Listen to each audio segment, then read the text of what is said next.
नमस्कार. सध्या सोशल मीडियावरती एक थरारक आणि तोच हृदयस्पर्श करणारा असा एक सुंदर व्हिडिओ व्हायरल होत आहे की जेव्हा बघितल्याच्या नंतर असंख्य नेटकऱ्यांनी या माणसाचे खूप असे कौतुक केले आहे.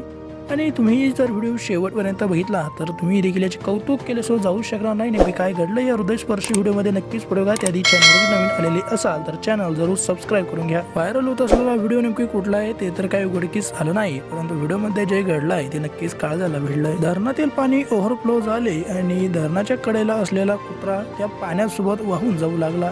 हे जेव्हा तेथील स्थानिक लोकांनी बघितलं तर त्यांनी त्याला वाचवण्याचा प्रयत्न केला. तोपर्यंत तो कुत्रा त्या भिंतीवरून खाली पडला आणि एका दगडावरती जाऊन बसला. त्याच्या कडेने वेगाने पाणी वाहत होते, परंतु तो तिथे त्या दगडाला धरून बसला होता. हे जेव्हा तेथील लोकांनी बघितले तर हे माणसे त्याला वाचवण्यासाठी प्रयत्न करू लागली. त्यातील एक व्यक्ती स्वतःचा जीव धोक्यात घालत स्वतःच्या अंगाला एक दोर बांधत त्या कुत्र्याकडे जातो आणि त्या कुत्र्याला तेथून उचलत पुन्हा बाहेर काढण्याचा प्रयत्न करतो आणि अगदी थोड्याच वेळात सुखरूपरित्या त्या कुत्र्याला तो बाहेर काढतो. आणि याचाच हा सुंदर व्हिडिओ सध्या सोशल मीडियाच्या माध्यमातून प्रचंड असा व्हायरल होत आहे. देश विदेशातून या माणसाचे कौतुक केले जात आहे. नेमकी तुमच्या व्हिडिओशी काय प्रतिक्रिया आहे ती देखील कमेंट करून नक्की कळवा.